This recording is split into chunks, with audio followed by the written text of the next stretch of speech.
Bom, pensemos agora um pouco sobre variáveis de ambiente. A OpenMP, além das diretivas e algumas funções da sua API, tem variáveis de ambiente que podem ser usadas pelo programador para definir o comportamento do programa em tempo de execução. Então, o programador pode ter criado o seu programa OpenMP e ele já está lá compilado e pronto. Através de algumas variáveis de ambiente, a gente consegue controlar o comportamento desse programa. Exemplos de variáveis de ambiente incluem o MP NumThreads, que define quantas threads devem ser executadas. Então, a gente poderia, no programa, ter feito um pragma MP Parallel sem falar explicitamente quantas threads usar. Daí a gente compila esse programa e deixa executável. Se a gente quiser executar com 2, 4, 8, 16, 32 threads, basta que a gente ajuste essa variável de ambiente atribuindo o número de threads desejado antes de executar o programa. Executa o programa, aquela região paralela vai usar o número de threads correspondente ao valor que a gente atribuiu, essa variável aqui. Da mesma maneira, a gente pode usar uma outra variável chamada MP Schedule para definir qual vai ser a política de divisão das iterações. Então, a gente pode ir lá no código, quando fizer um pragma MP Parallel for, deixar a política de escalonamento ser definida com at runtime, no tempo de execução.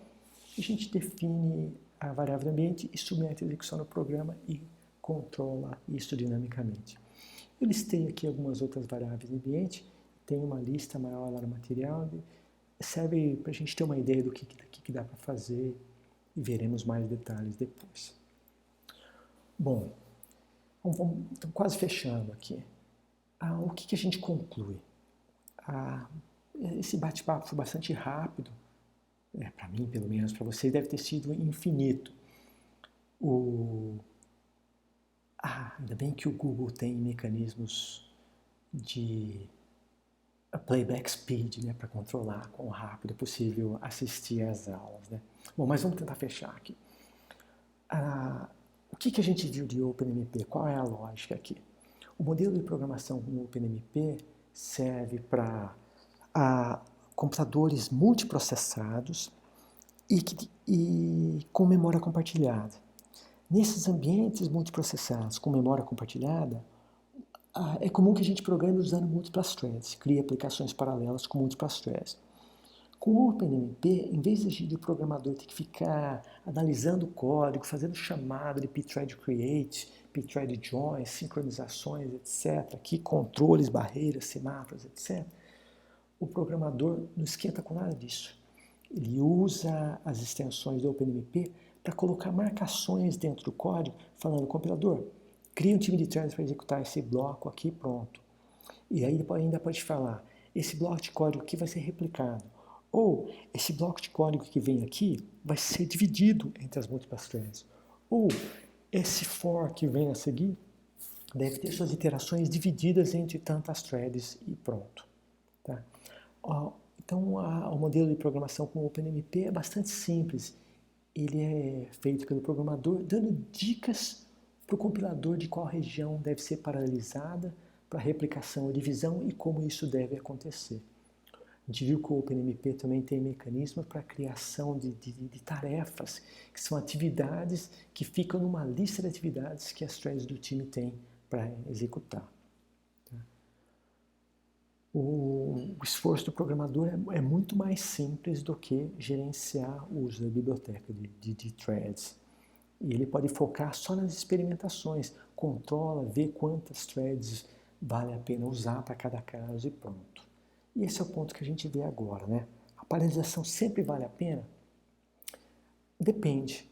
Quais são as sobrecargas com o paralelismo? Será que criar threads para esse tanto de operações que você tem para fazer vale a pena? Então, se a gente lembrar da lei de Amdahl, que foi mencionada numa das aulas iniciais aqui, se um programa tem apenas 50% dele pode ser paralisado, existe um ganho máximo de desempenho que a gente pode conseguir aqui, que é praticamente zerar o tempo da parte paralela, chegando no máximo a 50% na verdade, a dobrar a velocidade de processamento aqui. Então, agora pensando nos programas que têm vários trechos que podem ser executados em paralelo ou que grande parte do programa pode ser tratado em paralelo. Então, com o OpenMP é fácil de colocar indicações no código para que isso seja paralelizado. Só que as vantagens do paralelismo vão depender de diferentes fatores aqui. E qual é o grau de paralelismo que a gente pode usar no nosso programa? Quantas threads vale a pena usar? Em geral, a gente precisa ter pelo menos uma thread para cada processador disponível. Se você tem menos threads do que processadores, você nem vai conseguir usar todos os recursos disponíveis. Agora, será que o número certo de threads é igual ao número de cores ou mais? Depende do qual é o tipo de processamento que cada thread vai fazer. Se elas têm entrada e saída, ou se elas têm operações que podem envolver leitura escrita, ou sincronizações, etc., às vezes o melhor ganho de desempenho vai ser obtido com um número de threads maior do que o número de processadores.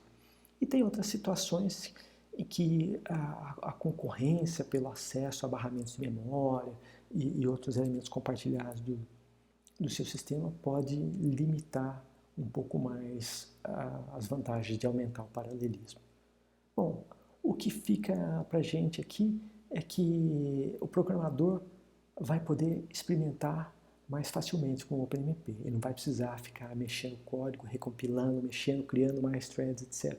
Ele pode instrumentar o código e deixar que o grau de paralelismo seja experimentado quando ele for executar o programa, fazendo isso através do ajuste de variáveis no ambiente. Bom, essa é só uma introdução, tem uma discussão mais detalhada que eu coloquei no livro, e espero que vocês gostem do OpenMP, que faça sentido, e estou à disposição para a gente tirar dúvidas e fazer a nossa programação paralela. Bons estudos!